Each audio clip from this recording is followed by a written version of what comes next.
You got those new sticky Dunlops on. Yeah, they're supposed to be pretty cool. They as sticky as they say? That's why I got them. Truth is, I just don't know. Yeah, see what you mean. Well, the bike's fast. It's way faster than I am. Let's see how these other guys are getting on. Let's check them out.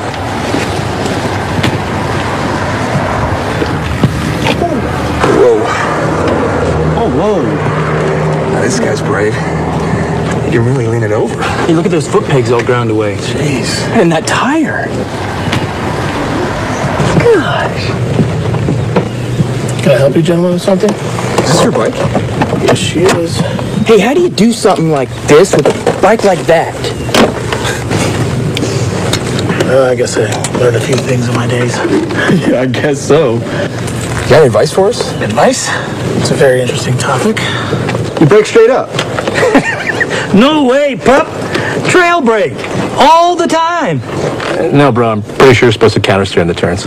Just get more seat time. You'll improve. No way. You got to plan out your laps. Be safe. What you do is you downshift to slow down. No. Use the brakes. No, man, it's counter steering. Body steering, man. It's body steering. You got to be smooth. One can hear a lot of advice about riding. Here. I started with this. Yeah. That's the Cornering Bible. Go ahead and read it for a week. And go ahead and bring it back to me.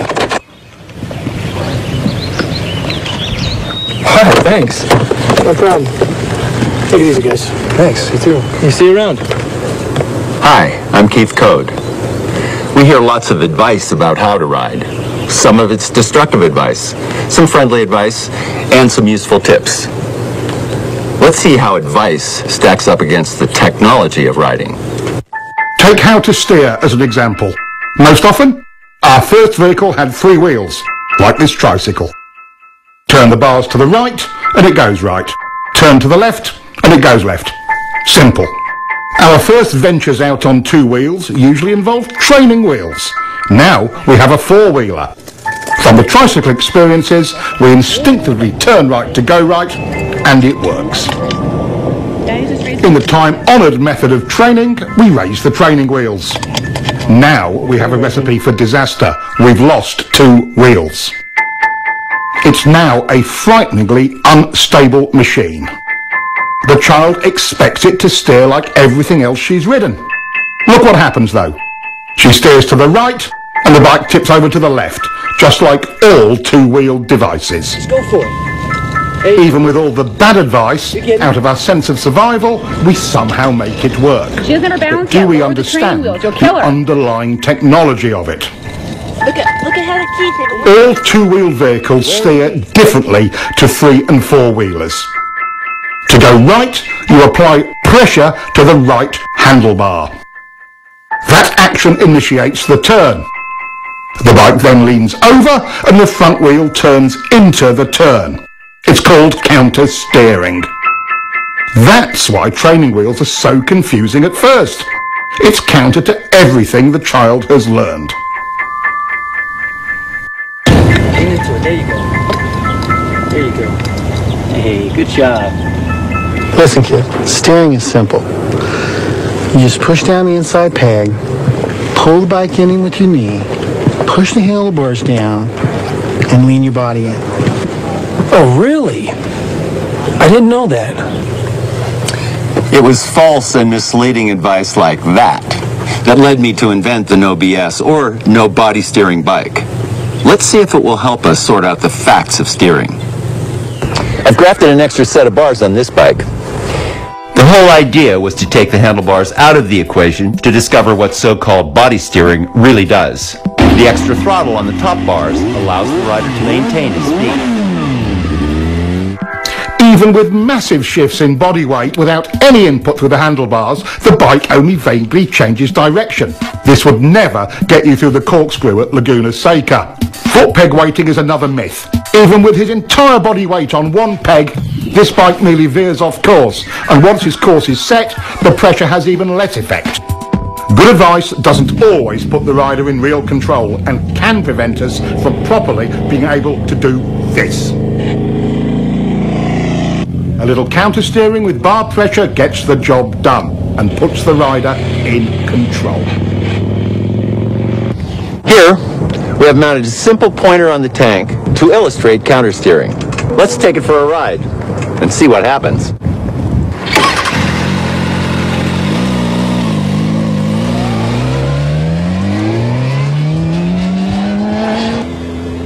See how the pointer shows the bars moving first to the left and then right, and vice versa? This is counter-steering. It's the only way to accurately steer a motorcycle. It really is simple. Just press on the bar and the bike responds instantly. That's all you do, and it works all the time, every time, even with only one finger.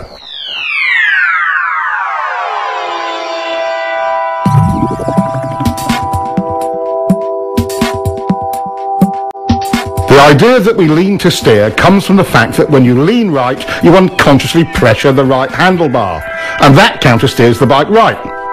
Vice versa for left turns. Lean steering is one of the myths of riding. Some believe body steering works because they can maneuver the bike with their hands off the bars. When we move our weight around on the bike, it actually creates a counter-steering action. Look at the pointer. Some riders are confused about how they steer a bike once they are in a turn. It's exactly the same. To tighten the turn, you press your inside bar. To widen your turn and bring the bike up, you press the outside bar. Counter-steering always works. Counter-steering is a piece of riding tech that will help you to improve your control in virtually every situation. Let's take a look at some other parts of riding. You guys really do have the cutting edge of bike technology, don't you? But look at the size of that rear tire. Look at the size of those brakes. I'll bet you really can haul on them if you need to, huh? And the frame is stiff enough to handle all the braking power and the grip of the tires. So how many ponies does it have? Well over 100. Mine's are on 150. They say it'll do 180. It's impressive. Guess all that cutting edge stuff can make a difference. Thanks, man.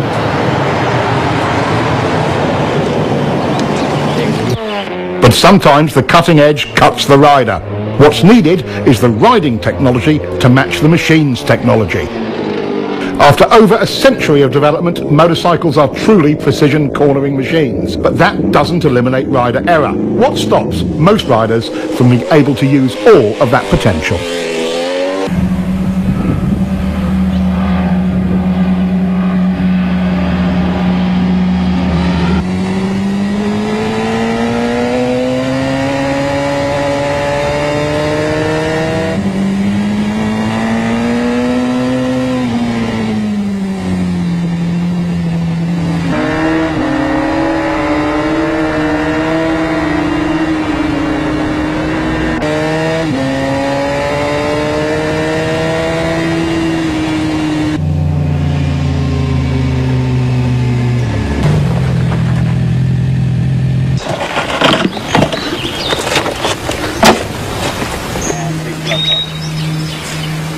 Man, I was riding as hard as I could, and the guy just disappears. Yeah, me too, man. Hey, is there anything in that Twist 2 book he gave us about riding harder?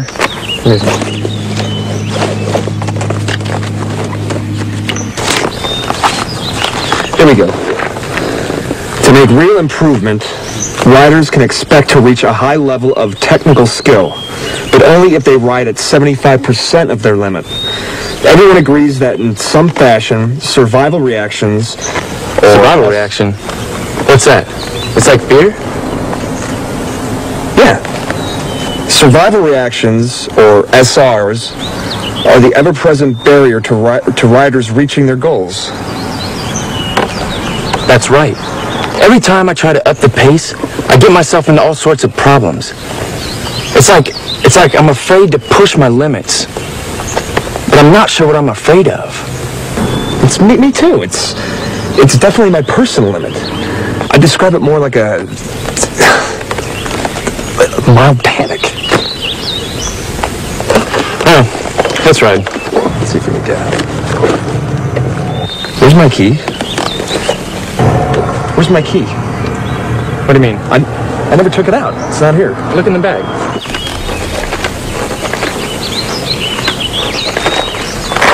It's an agreed upon fact.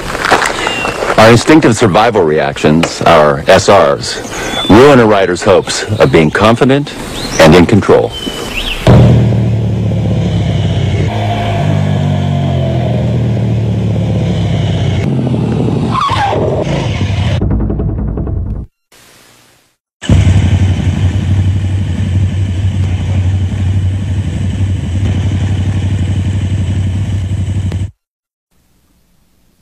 In riding, there are 8 distinct so-called survival reactions, or SRs, and we can see all of them in this one incident. Immediately, we see the rider trying to use body steering into the turn when he should have counter-steered, so he starts out a little wide. If you'd known how to steer the bike, this whole thing could have been avoided. Let's get back and see what other errors were made. He gets on the gas to stabilise the bike, but chops it mid-turn. The bike stands up a bit, and that's SR number 1, chopping the gas from panic. Now he's counter-leaning against the angle of the bike. This increases bike lean angle, but doesn't tighten up the turn as he had hoped. This is another SR. Now the bike is unstable and running wide, so he tightens his grip on the bars. Our most common SR. None of this helped. He's running wide and panics. He's looking everywhere but where he should be. Around the turn. This is visual panic. He target locks on the very thing he doesn't want to hit. An SR? You bet. In a panic, we go where we look. He's steering directly towards the log where his attention is locked. SR number 6. With his attention tunnelling down, he cannot steer effectively and becomes frozen on the bars. Yes, SR number 7. He can't turn, so he jumps on the brakes. Our 8th SR. His lazy steering started the whole mess, but when he chopped the throttle off, it got worse. First, let's take a look at throttle control and how it works.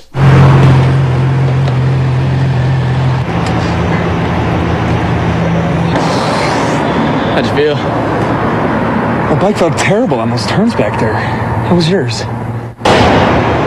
Not too bad, but I didn't have as much grip as I'd like. The roads must have been really slippery. I think I need to play around with the suspension a little bit. You know how to do that? Yeah, but not enough. Hey, are there any suspension settings in that twist of the wrist 2 book that guy gave us? Hold on. It says here that understanding the performance specifications of your bike is one step in reducing throttle control survival reactions that detract from your riding. Sounds about right. What does that mean? Considering that most machines in a static or constant speed situation have roughly 50-50 weight distribution, we can begin to calculate the guidelines for correct throttle control through a turn. The fact the rear contact patch is the larger of the two tells the story. Give me more weight, I can handle it. So, once in the corner, our task is to shift 10 to 20% more load to the rear to give it its fair share of load. This we do with the throttle.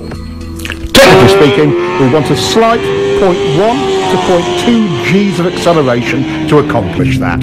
Simply put, in a straight line, it's the force generated by a smooth 5th gear roll-on in the 4,000 to 6,000 RPM range on pretty much anything over 600cc. That's not much acceleration, but it transfers the weight. Whatever the RPM range, we must maintain the weight transfer by continuing our throttle roll-on. Throttle control rule number 1. Once the throttle is cracked open, it is rolled on evenly, smoothly and continuously throughout the remainder of the turn. This is not just a racing technique, it applies to all corners on all motorcycles.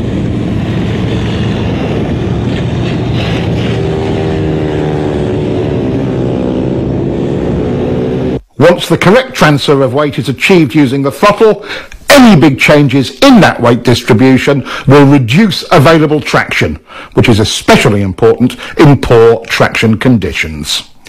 Once the bike is fully leaned over, violating rule number 1 with poor throttle control will underweight or overweight that particular tyre bike combination. Here again, even in poor traction conditions, good throttle control gives maximum stability and grip. Slides aren't the only negative result from rolling the throttle on and off. For track riding and racing, each throttle on off or even just a hesitation will cost you time. At least a tenth of a second, about a bike length, in a slow to medium speed turn.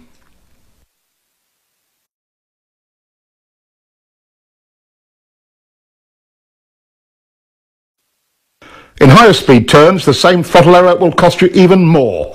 The effects of wind drag are substantial at higher speeds.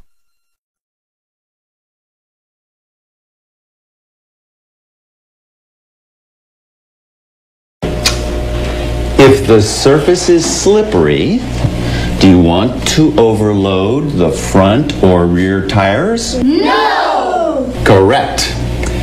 If you're rough or inconsistent with your throttle control, will it reduce traction? Yes! Exactly.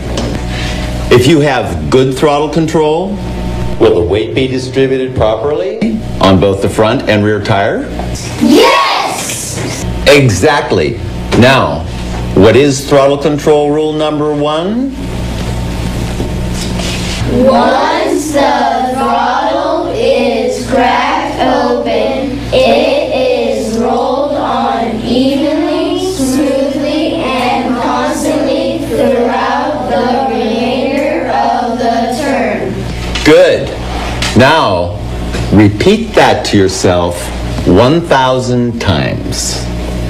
Once the throttle is cracked open, it is rolled. This rider is late on the gas and gets very hard sudden acceleration out of the turn. This rider is trying for good throttle control and has nice clean roll on, not the same fierce acceleration as the first guy. But what is the actual result in exit speed? Let's look at the radar. A huge difference. There are 2 circumstances under which you may violate throttle control rule number 1. Let's take the point where you are bringing the bike up for the drive out of the corner as the first one. As the bike is brought up towards vertical, we can be more aggressive with the throttle. At some point, you can pin it.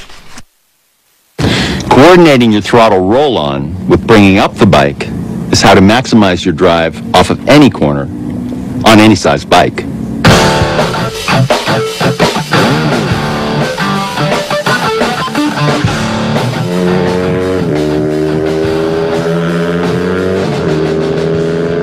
Most riders wait until the bike is nearly upright before they increase the roll-on rate.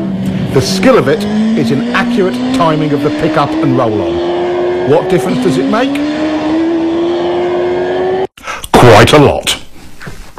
The second exception to throttle control rule number 1 is traction control. Riders can be far more aggressive with mid-corner and exit throttle. Double apex turns are the other exception to the throttle control rule.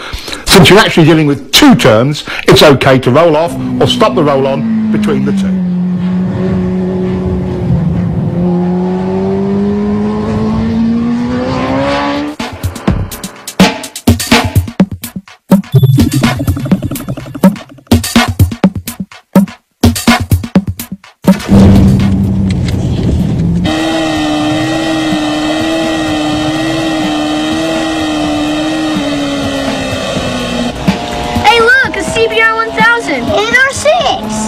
Look at the guy on the Repsol. He's not smooth with the gas. I bet his wrist hurt.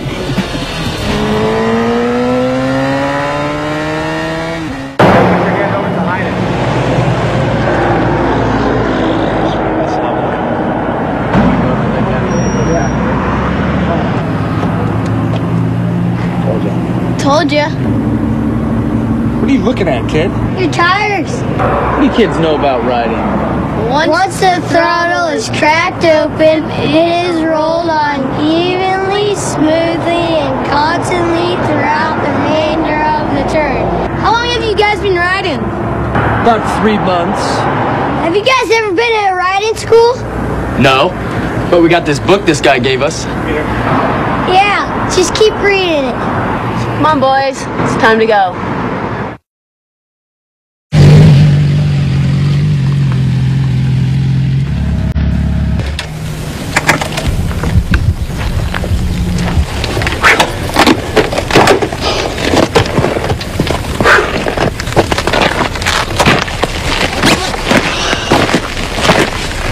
At some of those places, I just couldn't help myself.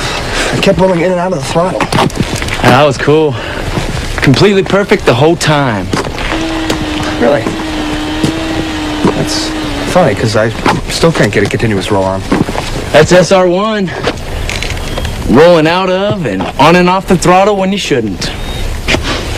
That's right. Survivor reactions. How could I forget that? Good handling means predictable traction, and good traction depends on your suspension working well. In mid-corner, on a properly set-up bike, the forks and shock work best in roughly their mid-stroke range. With good throttle control, you can see the forks working in their mid-stroke in mid-corner. Is that as good as it gets? Is the bike happy? Are you happy when the bike is happy? Yes, yes, and yes. At what range do we want the rear shock to operate? In the middle, of course. That's its most compliant range. That's its sweet spot, just like the forks. Once you get back on the throttle, weight begins to transfer to the rear. The rear shock becomes our main concern because we must now rely on it more for stability and traction. Contrary to popular opinion, getting on the gas hard makes the back of the bike rise. That applies to both chain and shaft drive bikes. As it rises, the rear suspension becomes stiff. This results in the rear tyre not being able to follow the road's surface as well, and traction is reduced. This becomes abundantly clear when we look at front wheel speed compared to rear wheel speed on a straight. There is quite a bit of tyre slippage, and look at the rear suspension's position. Nearly topped out. Again, it isn't working well. With good throttle control, we get what the bike is designed to deliver: working suspension and optimum traction. Another downside of survival reaction number 1, chopping the throttle, is reduced ground clearance. Not only does the front compress, so does the rear, which further reduces your clearance. Perfect examples. When the rider is hard on the brakes, the front end wheel feels heavy under braking upward. Check it out.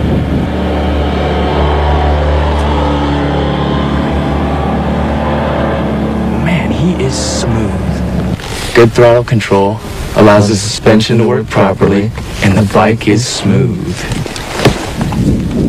Let's see if we can catch him. Our new riders might have grasped the idea of good throttle control, but they certainly haven't mastered it yet.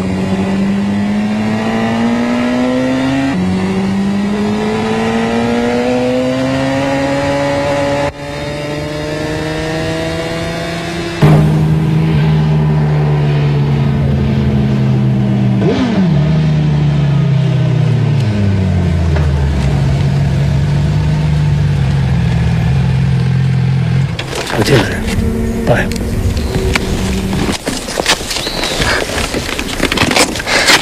I figured you guys would come this way. Well, we figured out why you're so smooth.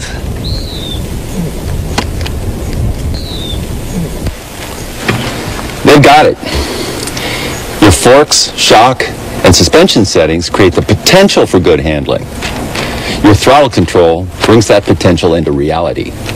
Good throttle control has a major impact on slides. In controlled slides like these, good throttle control maintains stability. In unwanted or unexpected slides, chopping it makes it worse. Watch this. Good throttle control in reverse can save you from the high side.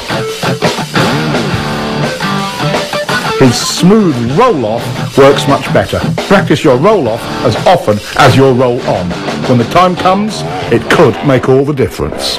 Without getting into anything really nasty, like oil on the road, what are the usual conditions that activate our off-the-gas SRs? How about some of these?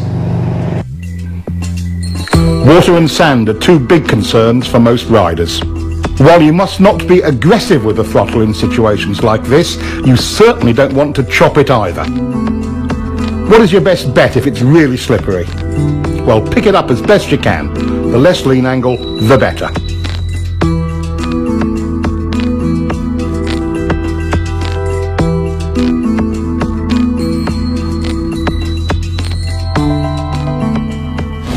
Looks like good throttle control solves many of our rider problems, doesn't it? Yes! There are many factors that affect what line a rider may take through a turn, and we'll explore that later. The point we want to make now is this. No matter what line you take, high, low, middle, whatever, good throttle control is the gauge by which you can judge it. Riders are often confused about why the bike initially stands up and runs wide when they get off the gas mid-turn. Once into your lean and the gas is rolled off, weight transfers to the front of the bike, compressing the forks. That weight goes to the front tyre and spreads out the contact patch. This creates additional drag on the patch to the inside of the centre line of the bike. That drag countersteers the bike upwards and it runs wide. The whole thing can seem confusing, especially as the rider expects to tighten the turn when he rolls off the gas, and he finds the opposite of that happening. A moment later, since the gas is off, the bike slows, leans further over, and finally tightens up the turn. Applying brakes mid-corner creates the same effect. When the weight transfers forward, the result is the same. The bike stands up. A static throttle slows the bike as well. Again, the bike tends to run wide. This effect is even more pronounced at higher speeds and steeper lean angles. Getting on the gas too hard too soon will also send the bike offline, wide. Getting on the throttle too slowly makes the bike feel unresponsive. As we see here, with good throttle control, the bike looks and feels stable on its line and leaves the corner faster. Getting the feel for how much throttle the bike wants and needs to be stable and have good traction and hold its line is the art of good throttle control. There are choices in lines, but the good ones follow the throttle control rule. Jeez, I'm running wide on the exit almost every time, and I'm following the throttle control rule.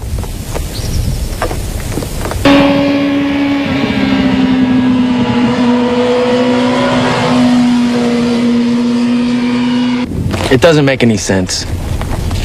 What's that Twist 2 book say? You get on the gas as soon as possible. Well, I'm definitely doing that. But still, coming out, I can't hold my line. Well, yeah, mine's holding a line. It's just unstable at the beginning. I'm not running wide on the exit, but my bike doesn't feel planted until I get to the apex. I don't know what we're doing wrong. Let me take a look.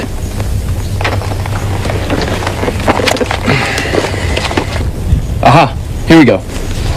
To meet the throttle control standard, steering is completed before you get it on. This doesn't mean at the apex, right before, or just after, or at any particular part of the turn. It means as soon as possible once the steering is completed.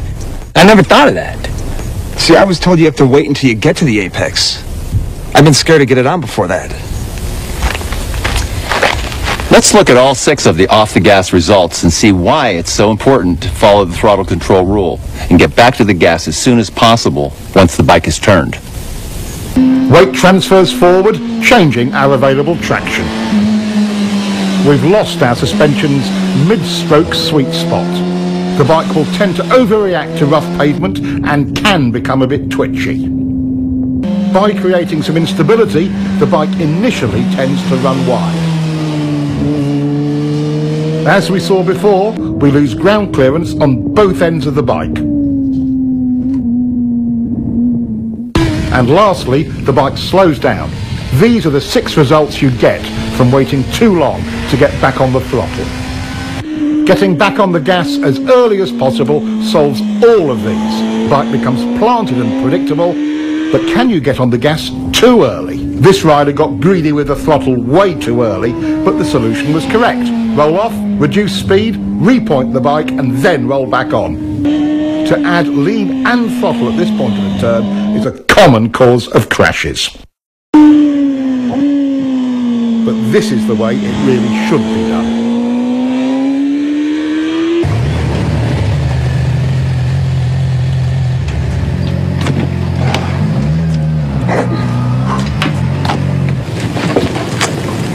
Hey, no more chicken strips. Yeah. I guess we both have a better understanding of throttle control. And we're more confident in the level of grip. Right. Throttle control is the secret to getting the most out of your bike. But there's one place you really need to go to see if you have it nailed. The track. I'll see you guys at the track.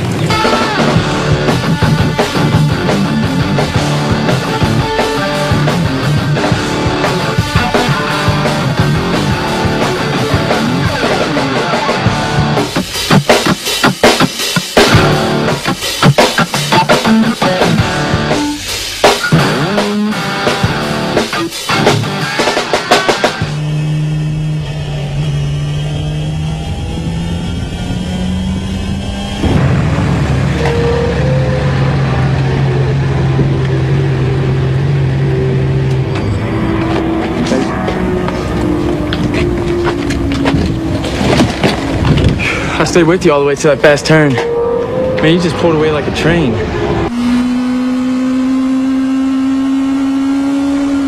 That's because you were charging the turn. Charging turns is a common rider error. Being fearless with the speed and brakes coming in often adversely affects entry and mid-turn throttle. That was a mistake.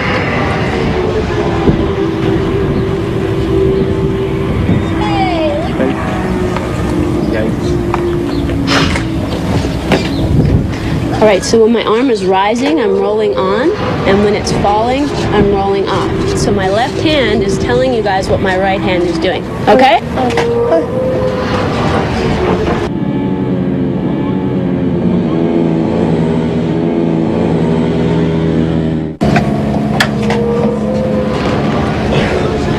I got it on that first turn. But at double apex.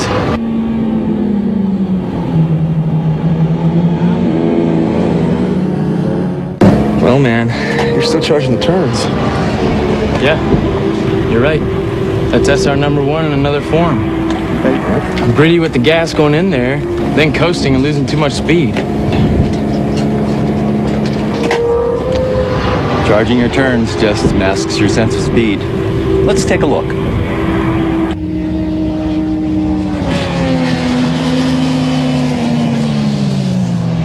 Charging any turn tends to narrow our field of view.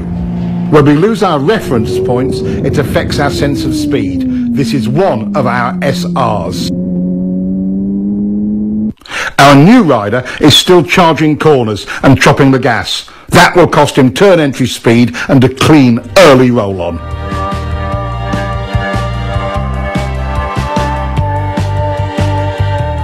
This looks pretty rough. Even in slow speed situations, the throttle is our friend.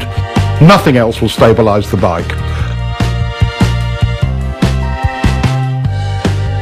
Once you've mastered your throttle control SRs, you have taken a giant step towards control over the bike and confidence in yourself at any speed.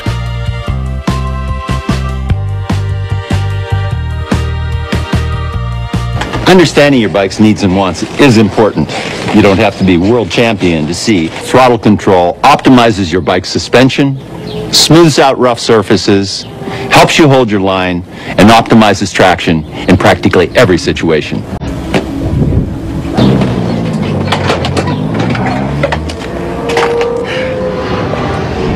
Man, this track riding is really hard work. Yeah, I got a really bad forearm pump. I could hardly grip the front brake. It's like riding motocross all over again. We gotta get ourselves down to the gym and work out a little more often. Yeah. My first reaction is to tell them both to relax. Let's take a close look at how excess rider input creates instability and tires out the rider. Here again, holding on too tight causes the rider to receive too much input. The tighter you hold on, the bigger the bumps seem. Small shakes from the front end are amplified as well. Why are the bars moving? What are they searching for? They're trying to find a position that will stabilise the bike by maintaining the correct tracking of front and rear wheels. The bike does this without any help from the rider. If the rider could hold on tight enough to stop the bars moving, he would only amplify that wobble. The force he puts into the bars creates resistance and a ploughing effect at the front tyre's contact patch. Now the back of the bike wants to rotate around that resistance and the wobble becomes even worse. Setting a wheelie down crooked is an extreme example of this.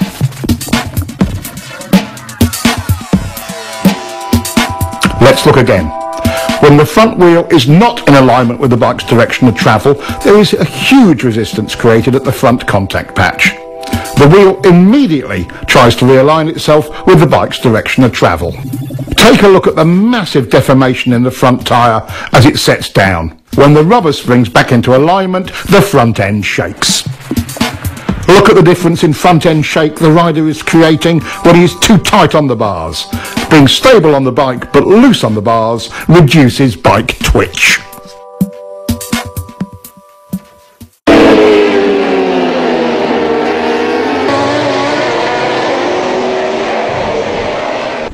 Holding on too tight transfers engine and road vibration to your hands and arms, tiring them out and making them numb. This in turn causes you to hold on even tighter. This same elevated level of feedback can, again, easily distort your sense of speed. When the rider responds by tightening up on the bars, it gets worse. This is SR number 2 once again, tightening on the bars. Over poor surface conditions, a rider who tenses his back gets out of harmony with his bike and will tend to bounce in the saddle. This causes extra suspension action. Your legs are a terrific help to your bike suspension in these situations. Riding light in the saddle using your legs with a loose and slightly arched back helps enormously. Most riders become anxious about being blown around by other vehicles or the wind and tighten on the bars. As the upper body is buffeted by the wind, the bike is being steered by the wind. Ride loose like this and the wind's effect on the bike is reduced. Other key rider jobs are similarly affected by holding on too tight. Being stiff on the bike while riding through bumpy turns tends to turn the throttle on and off. Suspension and traction are affected because good throttle control is not maintained. Riding loose solves this.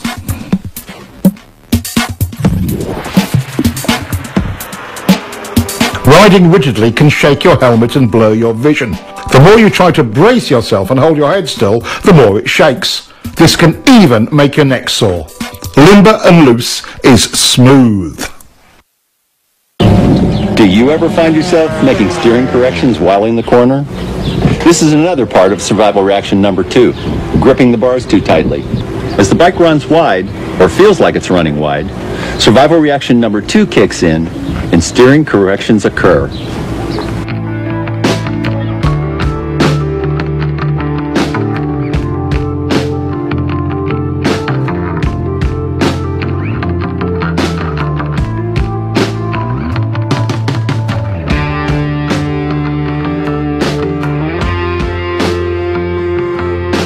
This all makes the bike more unstable and it runs wide in the corner. How much actual bar pressure is needed to hold your line? As you can see, with good throttle control, none. Check this out. I'm not helping the bike at all by holding on. The tighter I get on the bars, the worse it gets. I don't need to go to the gym to hold on tighter. I need to lighten my grip on the bars. I had it all backwards. Like most avid cornering enthusiasts, you've tried to hang off. There are several key elements we'll cover on this. First, when do you hang off? One of the more common beginner errors is moving over into a hang-off position right at the turning point. Notice the bike wiggling? The rule of thumb is to pre-position your hips just before you roll off the gas. This method will reduce problems from unwanted handlebar and body inputs. The second novice knee-jogger error is hanging off too far. Enough is helpful, too much is awkward and does more harm than good. Notice how stiff the rider is when off too far. One cheek off the seat is enough. These two simple rules will get you started. Hang off early and not too far. The opposite of hanging off is crossed up. This reduces control, exaggerates lean angle and makes the rider twisted and tight on the bike. With a hung-off body position, control improves. Lean angle is decreased and the rider is in alignment with his bike and relaxed. Compare the two. With the speed and line almost identical, look at the difference in exit lean angle.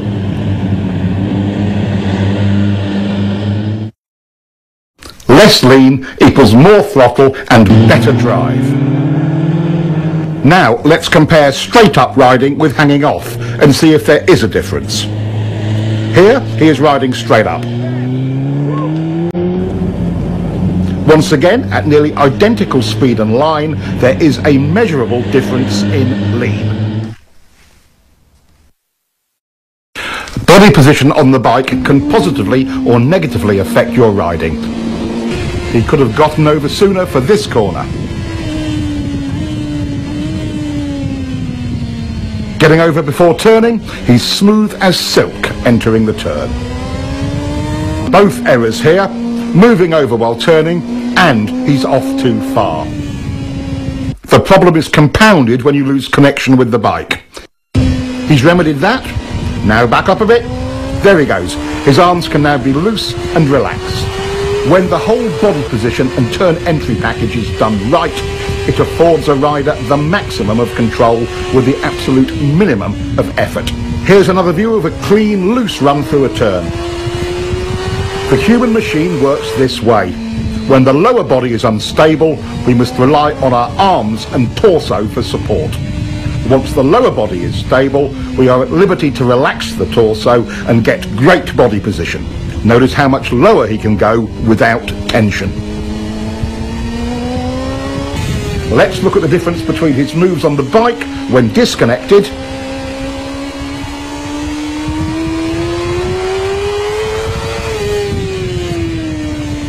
and compare that to locked onto the bike firmly.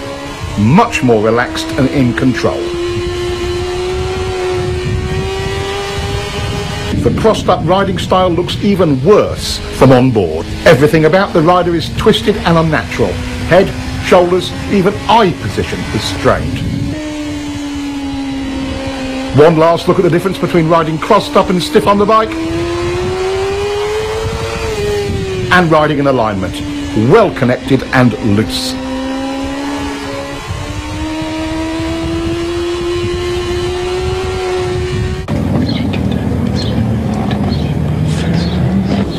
It's easy to see how we can create instability with the bike.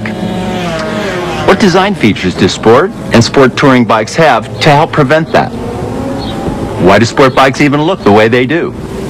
High-backed seats anchor the rider more firmly, reducing the need to hang on by grabbing the bars too tightly.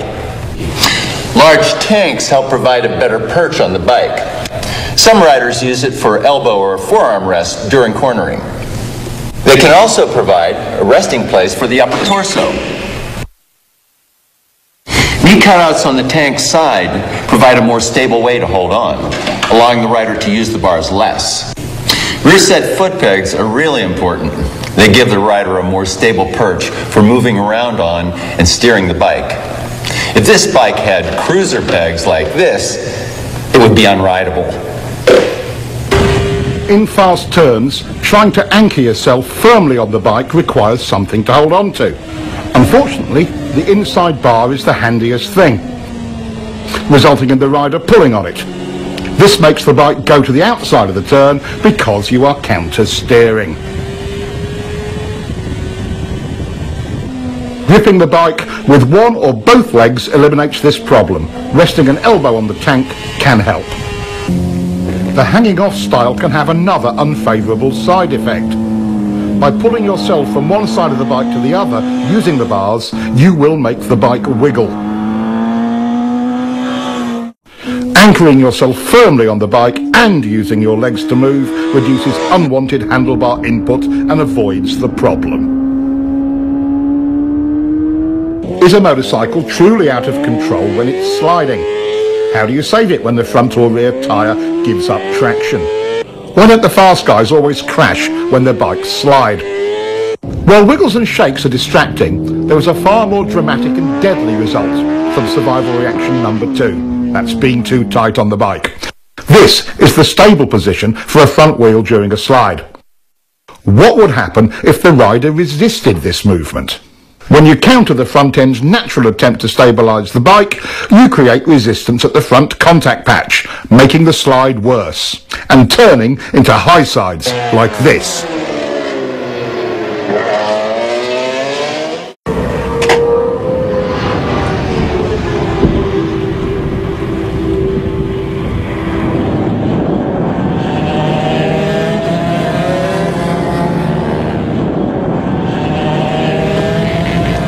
My rear tire must have gone off. Sliding in turn 3. Problems? I didn't know you were out here. Yeah, sliding in turn 3. How's your throttle control through turn 3? Really good. I've already worked that out. You have any arm pump? Yeah, now that you mention it, I think I do. Well, being tight on the bike can start little slides before you get anywhere near the limits of traction. Really? It's not the tire? Well, can you ride it just to see? Sure. Always wanted to ride one of these.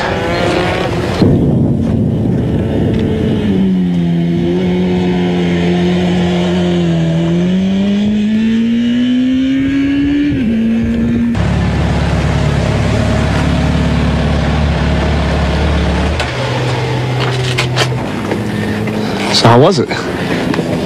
Oh, the bike's great. Thanks for the ride. Oh yeah, your tire's fine. I guess I'm making it slide then, huh? SR number 2 strikes again. I'm just too tight on the bars. Try it again. I'll follow you. Really? Thanks.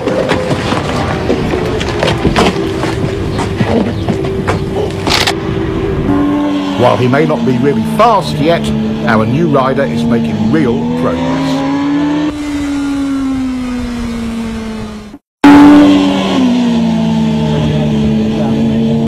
The 3 most common reasons for front end slides are 1, over braking going into turns. 2, from overloading the front tire. This is called pushing the front end. The standard solution to a pushing front end is getting back on the gas. And 3, from slippery surfaces.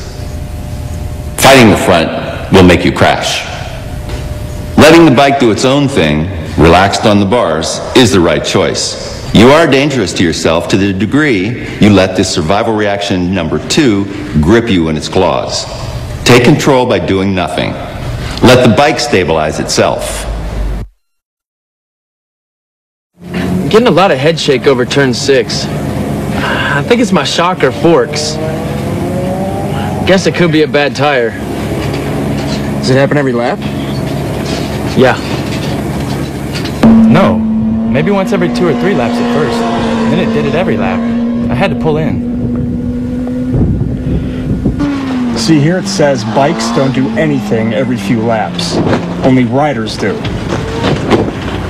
So I bet if you loosen up on the bars, it'll stop. Yeah, I think you're right. You know?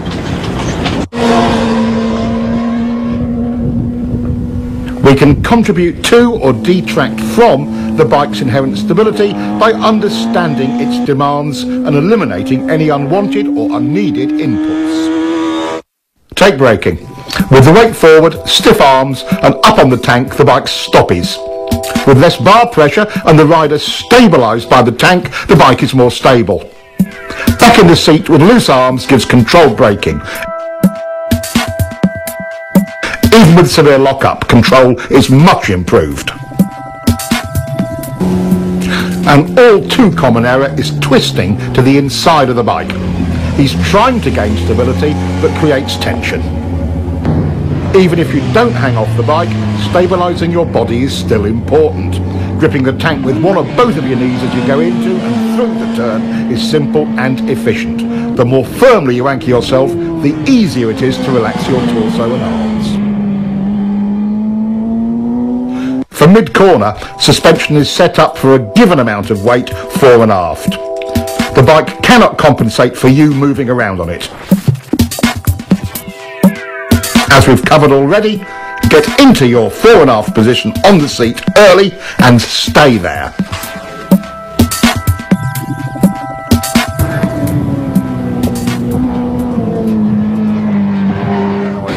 Just to recap, your bike's suspension can be adjusted for a variety of road and track conditions, but you cannot adjust it for excess rider input. By being loose, the rider allows the bike's suspension to perform at its best. The main points of rider input are: hanging off too late creates instability. Get over early. Hanging off too far creates instability as well. Being disconnected on the bike looks like this. Locked on is better. Twisted on the bike.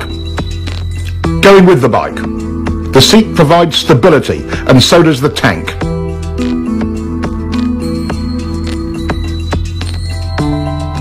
Use your pegs. Riding stiff. Riding loose. Using the bars to hold on. Using the tank.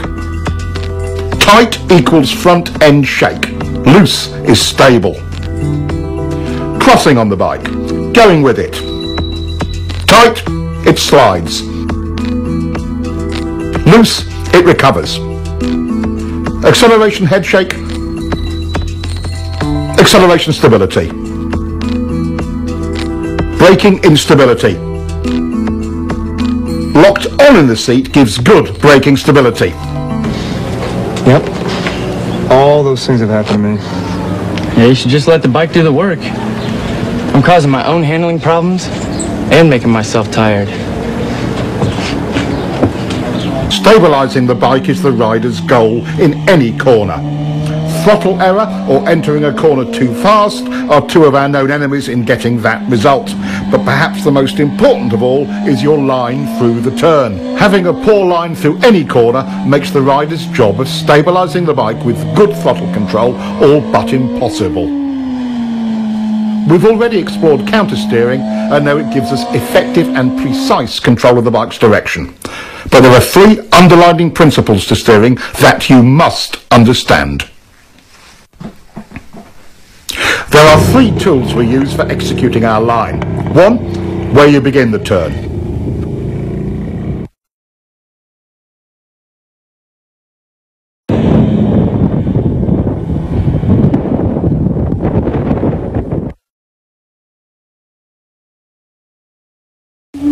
Two, how quickly you flick the bike over.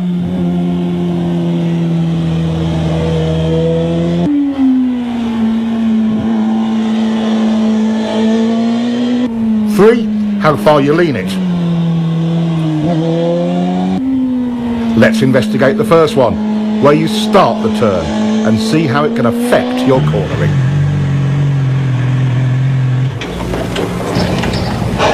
Hey, you're doing good, huh? That's getting better. Looks like it. I'm getting a feel for throttle control, but it's inconsistent. One lap I'm good, the next I'm stalled on the gas in the same turn. I know what you mean. My line changes from lap to lap, so I don't always have the confidence to keep rolling it on.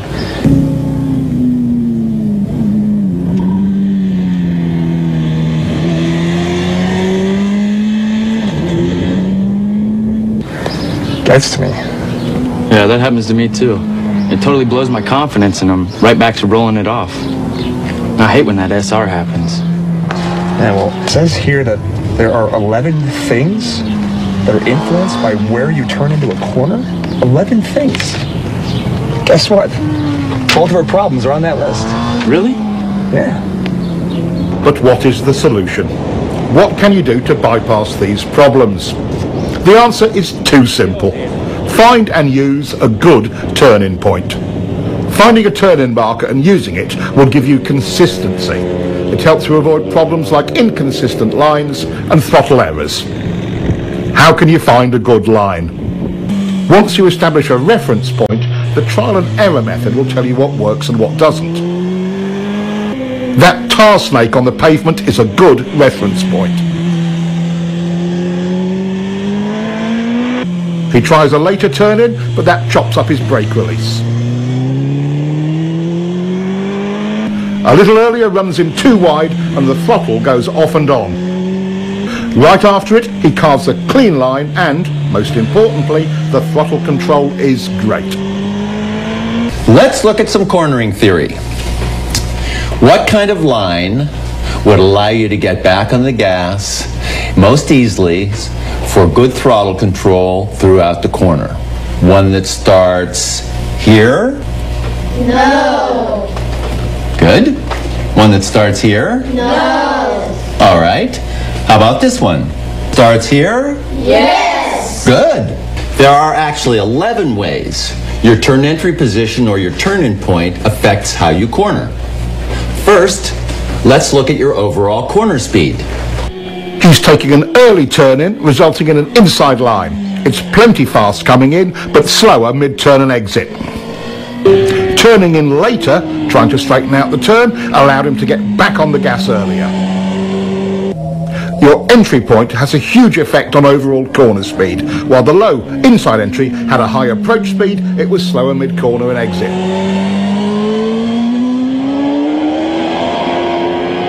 The higher outside turn entry allows him to point the bike more towards the exit. Even before mid-corner, he's back on the gas. Now let's look at how entry point affects braking. Your beginning and ending brake points are both modified by where you start your turn. On the low inside line, you're leaned over longer and brake pressure is critical because it's easy to lock up the front wheel. On the later turn entry, it's easier and safer because more braking is done with less lean angle, and it most often is completed earlier, allowing the rider to get back on the gas. This is a huge difference. If the pavement was slippery, which line would you choose? Finishing the braking earlier or later? Your turn-in point determines that. Let's follow him in on the high line. He ends his braking just as he's flicking it in, and he gets a better drive. By the way, even though it's usually a minor point, downshifting is another thing that is affected by where you turn in.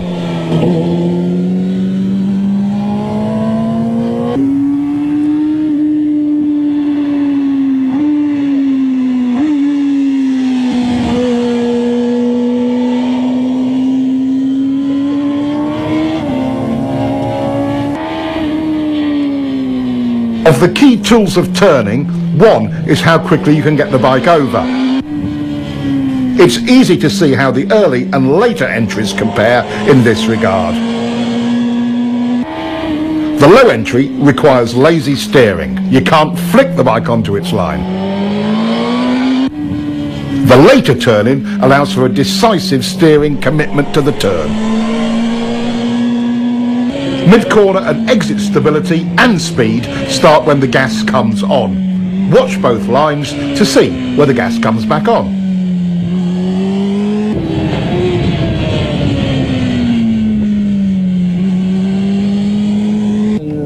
Our later entry rider was able to get back on the gas 37 feet earlier. That's 5 bike lengths. Earlier on the gas means stability through more of the corner.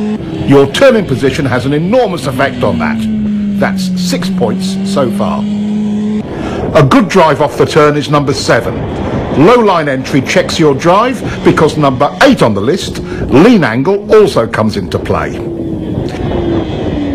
You are leaned over further and longer from a low line entry.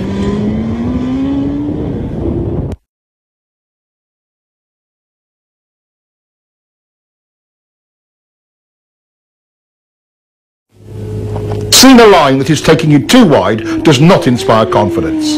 Seeing one that points you further up the road does. Number 10 is how much road you have at the widest point of your exit. On the street, the same principle applies. Staying in your lane through the middle and exit of the turn is all easier with a later entry point.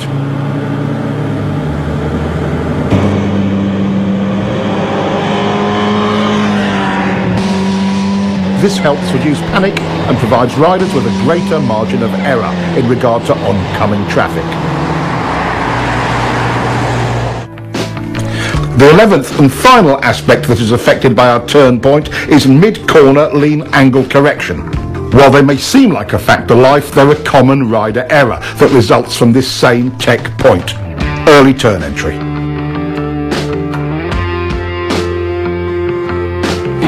Throttle control rule number 1. The clean, continuous roll-on is always easier once you have established a workable turn point. The single biggest cause of SR number 1, going off the gas when you should be rolling on, is a bad line.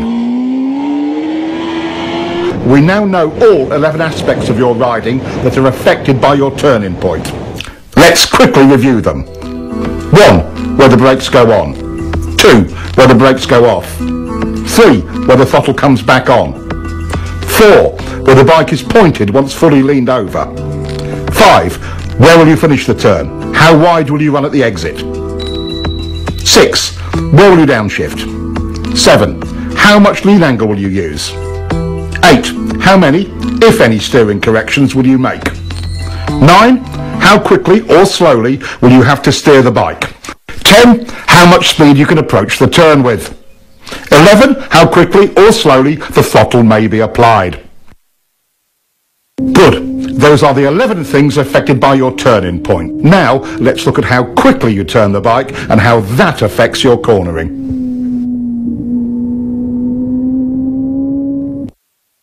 How quickly do you need to turn? Not very quick in this situation. It would be silly to quick flick the bike when you don't need to.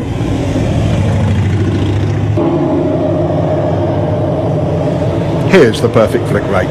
Being able to get a quick, clean flick has many advantages.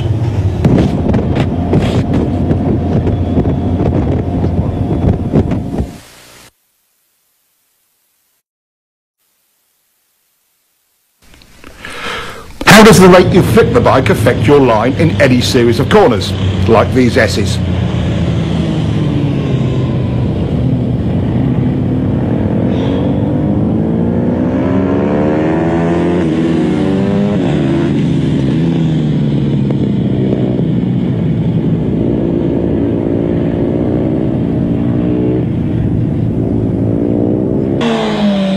This rider's turn rate was too slow to get him on line to set up for the next corner.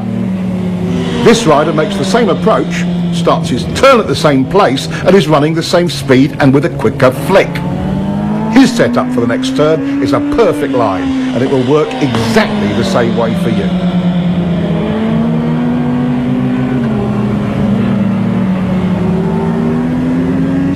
Once you begin your turn, where do the cornering forces start to push you?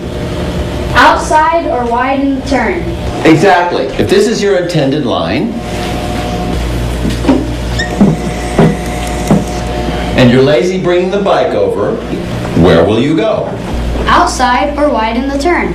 So, if you flick the bike a little quicker, would it get on that line? Yes! Class, you are brilliant today. Since we don't like to run wide in turns, and for a very good reason in situations like this one, we must continue to lean the bike further and further to make the corner. Lazy steering forces you to lean the bike more than is necessary, and you'll be leaned over longer. Let's compare.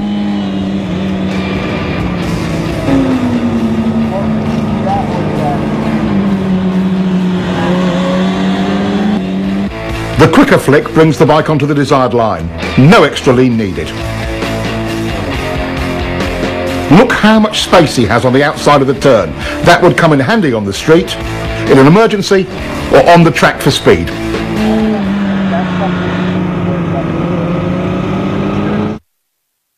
And look at the difference in acceleration.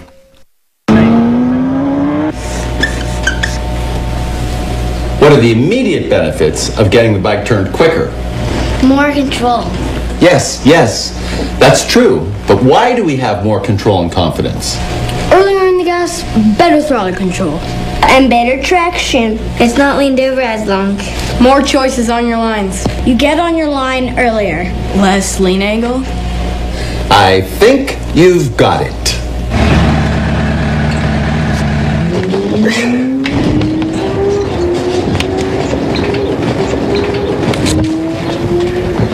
Are they even in school?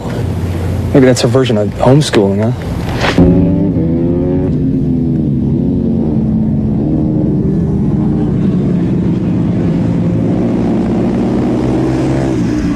I wish my mom had taken me to the track when I was 10. I'd be a world champion now. Yeah, you're right. The approach speed and turning point for both riders was very similar. So what was the key difference that got this one through and put this one in the dirt? Let's look again. At this lazy steering rate, even if he leaned it over further, the results would have been the same, or worse. The simple solution is flicking the bike quick enough to make the line. Now, what will happen when they increase their turn entry speed? His results would just get worse. With a higher entry speed than before, this rider still makes his line. It's quite simple. In turns like this, as the speed increases, so must your flick rate. The route to confidence with turn entry speed is nothing more or less than faith in your own ability to get the bike turned quick enough. Okay, we want to be able to turn the bike as quickly as possible for lots of reasons, like accident avoidance, to not run wide in turns or off the road, avoiding being late on the gas and adding excess lean angle.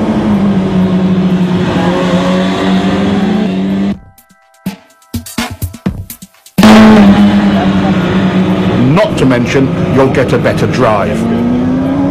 How do we make this possible? How do you become efficient with your steering? What works and what doesn't work? The plane of rotation of the bars looks like this. At a steep angle like this, half your input into the bars goes straight down and is a total waste of energy. At this angle, you're still only 75% efficient.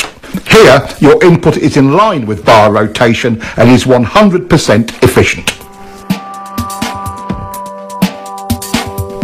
This is another great example of how understanding the technology puts you in full control. A simple experiment will tell you if what I say is true or not. Get forward on the bike and position yourself directly over the bars and try to push the bike down into a lean. A lot of effort, but not much happens. All motorcycles work this same way. It's the horizontal rotation of the bars that gets the job done. A huge part of rider confidence is knowing you can quickly turn when you want to or need to. It's not about the kind of bike you ride, it's all about control. Some say flicking the bike too quickly is dangerous or makes the bike unstable. But done correctly, it is clean, smooth and efficient. Any questions about flicking your bike? When can't you lean the bike over quickly?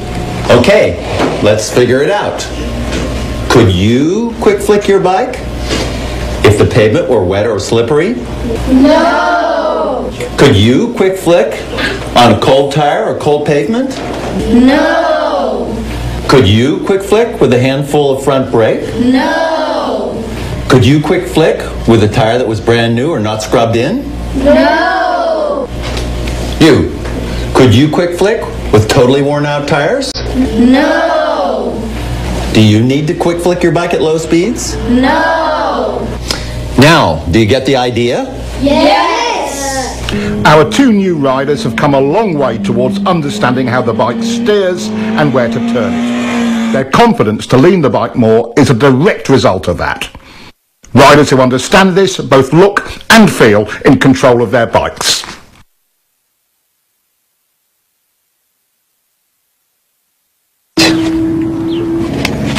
It's amazing. Once you understand the actual technology steering the bike, it totally changes your riding. Yeah, completely changed. I feel in control of steering the bike now. I know how quick to turn it. I know when and where I need to lean it. It's like I'm seeing the turns completely different now. My SRs are way quieter. It's so simple. Yeah, once you understand it. In double apex turns like this one, things can sometimes feel a little busy. Trying to maintain a continuous throttle roll-on only runs you wide, because it's really 2 turns. But the rider has more choices. Just roll the gas on a little bit and hold it there. Not horrible, but not really stable either. Get on the gas and then off to turn it for the second part of the turn, then back to the gas. But that only chops it up, doesn't it? He could go in hard and brake a bit, then on the gas again. That could work, but you'd better be super smooth. Okay, how do we do it? Timing is critical. Getting back into the throttle early stabilises the bike. Then, mid-corner, instead of rolling it off, he just stops rolling on. Here is where your body position comes into play in a big way. When you stop your roll-on, some weight transfers forward. If you are low and to the inside of the bike, it hooks around, tightening the bike's turning radius. That helps to get it pointed toward the exit without upsetting the bike. Look at how much earlier this rider is getting into his down and to the inside body position.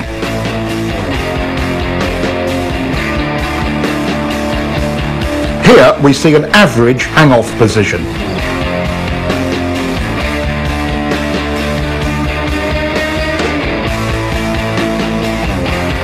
Here's a more aggressive body position. Notice he's able to hold a tighter line.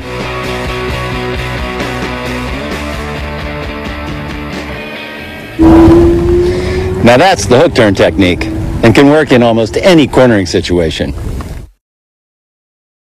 On the road, this technique can be used quite effectively if you find yourself running wide in a turn. Dropping to the inside and down position, plus a smooth roll-off or momentary hesitation, not a chop-off of the gas, tends to tighten the turn for you. And don't forget to look where you want to go. That's way better than the alternative. Here is a technique that can aid you greatly in your efforts to steer your bike accurately. We quite naturally push off or pivot from our trailing foot to produce maximum power and control. With that in mind, using the left leg to generate the power to press on the right bar and vice versa is a logical step. It provides the rider with maximum stability on the bike. Stability equals control and strength. As we lock our lower leg into the bike from the foot peg to the tank, we begin to create lower body stability. The next step is a slight tightening of the thigh muscles. This locks the pelvis in position, which then provides a stable base for the whole torso. With the torso stable, the rider's ability to apply pressure to the bars is vastly improved. We call this pivot steering. You might call it power steering, because once you master it, it feels so easy to steer the bike. Work on your quick turn. It pays huge dividends in control and confidence in any situation on any bike. Now that we know what a turn point is all about, how often do you get it just right? Is it usually too early or too late? Too early. That's right. Riders tend to turn in too early, and there is a reason for it. Would you like to know how to change this part of your riding? Yeah! Going where we look is an unfortunate survival reaction. In fact, it's SR number 5. For example, if this rider looks at the inside of his next turn, he will go there.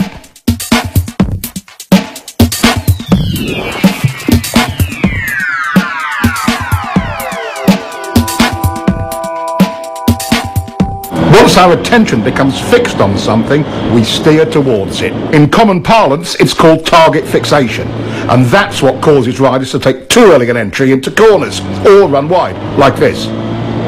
we already know what the results of turning in too early are. Training yourself to look in without turning in is how we overcome this SR. We call it the two-step technique.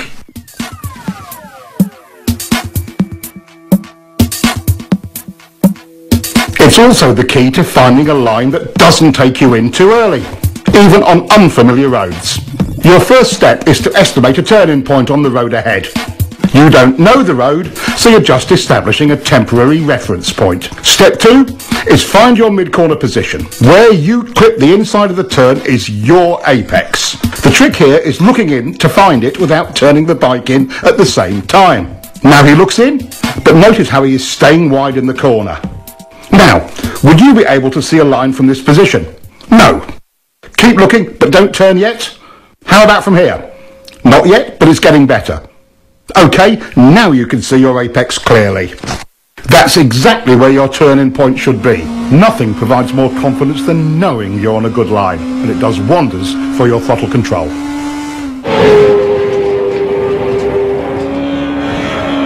Hey, you're really starting to get that bike turned.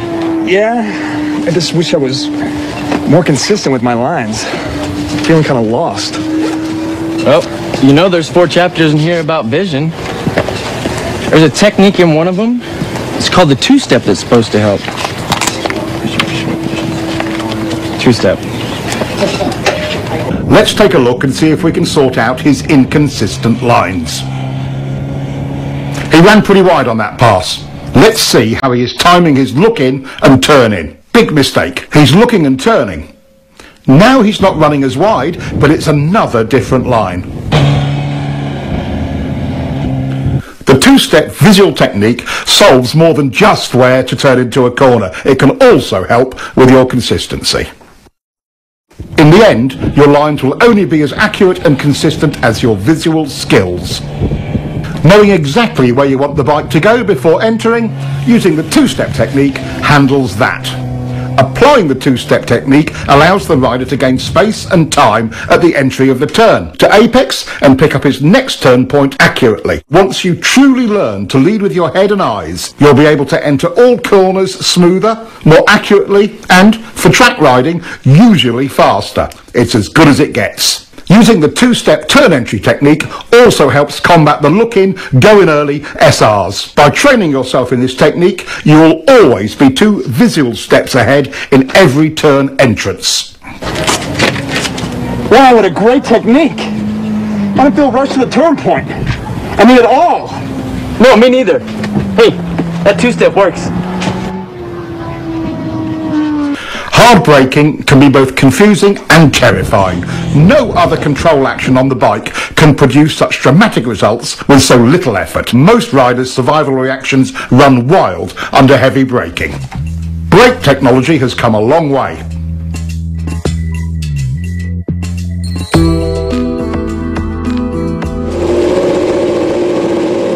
These improvements give riders far more choices on how to brake, but the laws of physics still govern how hard we can use them. Brakes, just like the throttle, are lean angle sensitive.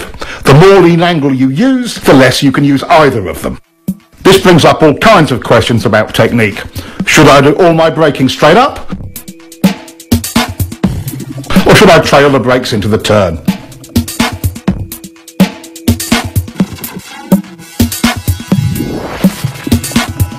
Should I brake easy at first and hard at the end, or the other way round?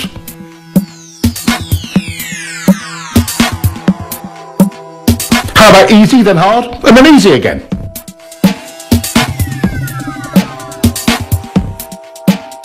While braking, it's easy to lose sight of the real goal. Getting your turn entry speed perfect is that goal. With that in mind, which brake pressure sequence is best? Turn entry speed errors are easiest to make when you are hard on the brakes towards the end of braking.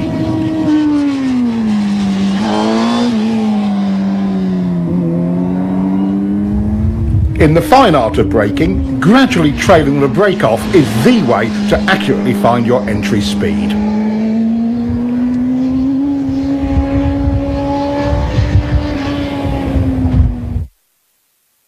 Straight up or trail braking, it's the exact same problem. Maintain control of your entry speed.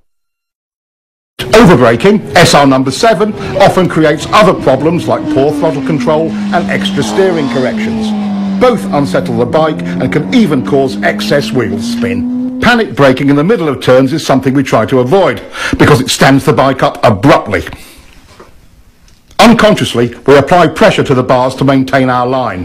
That additional input is one of the primary reasons for trail braking crashes. Restraining bar flutter does not let the front end follow the road, which reduces available traction even more. Despite its dangers and drawbacks, trail braking is a useful tool. Just imagine yourself leaning into a turn at 200 miles an hour with the brakes on like this. If you have to brake in a turn because of an emergency, like debris or a surprise decreasing radius, bringing the bike up as you do it is your best hope for not washing out the front end. Simultaneous braking and downshifting smooths things out and reduces distractions. This helps you get your turn entry speed right. Watch the timing of the clutch and throttle action in slow motion.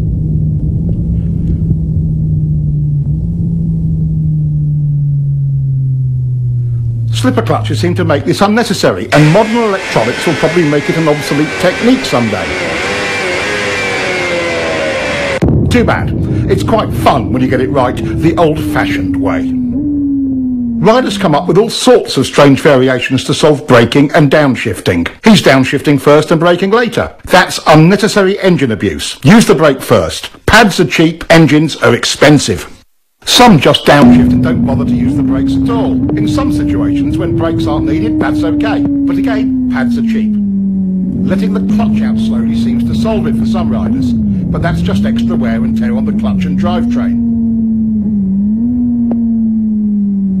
Here, he's revving the motor, but the clutch release is so slow he loses all the revs from his throttle blip. Many riders use this sloppy method of downshifting. No revs at all and a slow release of the clutch.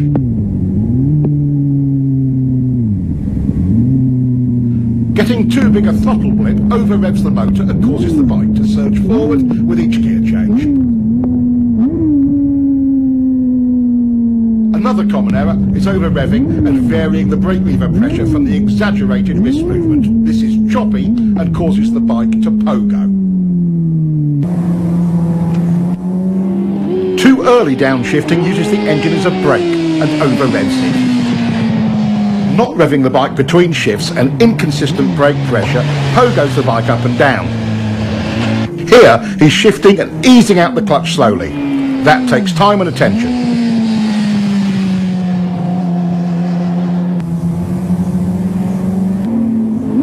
He's revving it, but too high and still on and off the brake lever, pogoing the bike.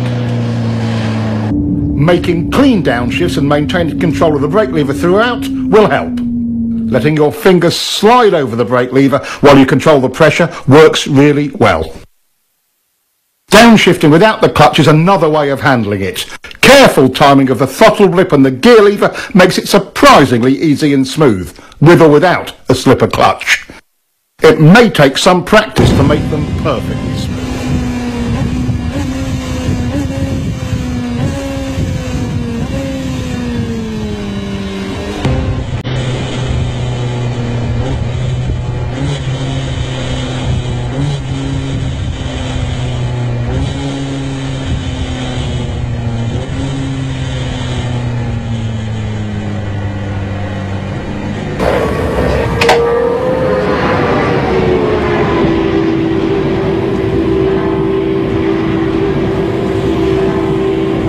Hey, you guys were looking pretty good out there in the corners. Thanks. You know, we learned a lot from your book. That's great. I'm really glad to hear that. I did notice one thing, though. How do you guys feel about your braking and downshifting? I see. So, clutch in, gas on and off. Clutch in, gas on and off. Clutch out. Clutch in, gas on and off, clutch out, you got it. Clutch in, gas on and off, clutch out. Just a little coordination point. It's really all it is. I can't believe how distracting that used to be. Oh, absolutely. And even after I improved my visual skills, I was still feeling rushed at the turn entries. Well, you know, I guess this is a pretty good example of how little coaching can really help. Oh, man. Traction is the obvious limiting factor on our speed and direction changes. We've explored how throttle control, rider input and surface problems can affect traction. But let's take a closer look. A new rider's perception of traction is a little sketchy. As we gain more experience with traction, our perception improves. There are some classical approaches to understanding traction used by average riders and pros alike. They can give riders a new perspective on tyre grip. It's a classic route to understanding traction. Here's Keith's solution to understanding traction. He calls it the lean and slide bike.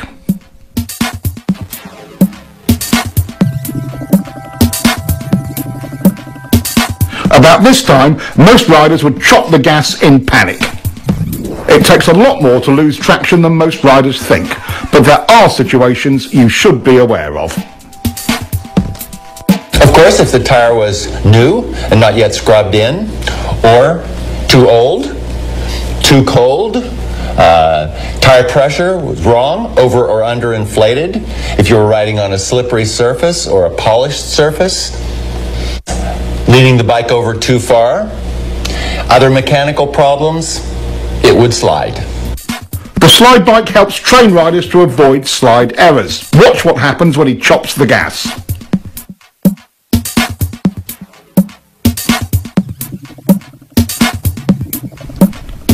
As we've already seen, when rolled off, not chopped, it is far less violent.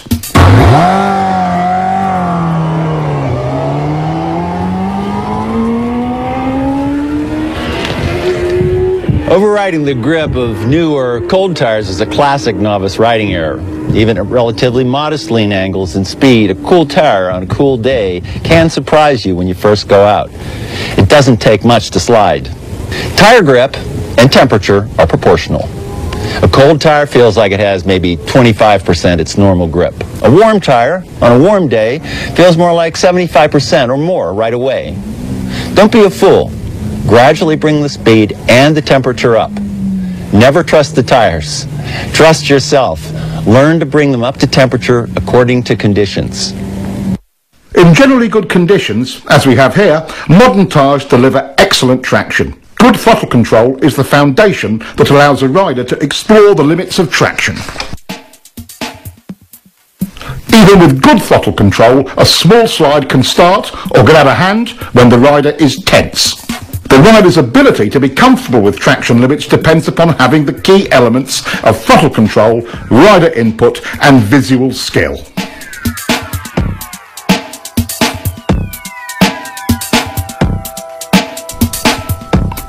Two other aspects of traction are important to understand.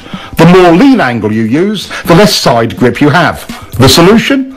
Even when the rear tyre is totally lit up, bringing the bike up into the slide helps the rider maintain control. The lean and slide bike is one of the training methods used at Keith's school to help riders gain that confidence and experience with traction.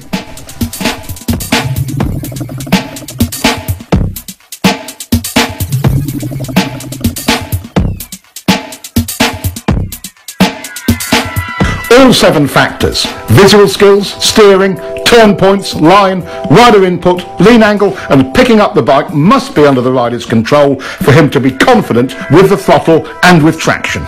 New technology is great, but even with traction control and modern electronics, the rider has to work his way up to using it.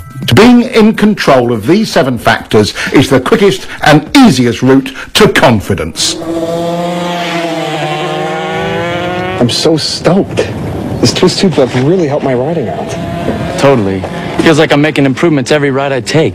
It's as if there's no limits. You know, I see more ways to apply this information every time I read this. Real good we could actually get. Oh, hey, Will. How you doing? Hey. You both look pretty good out there. Thanks. Yeah, but after watching you ride, you know, it just makes us want to kick it up a notch. So how'd you do it? I went to school. School? Let me ask you something. What do you do for a living? Well, I'm a doctor. I'm a software engineer. Why? Well, did you wake up one day just knowing how to do your trade? Or did you learn it by going to school?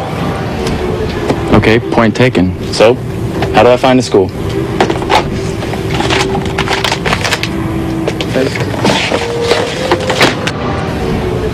Is this where you went? That is where I went. California Superbike School. Really? Best training you'll ever get. See you, Will.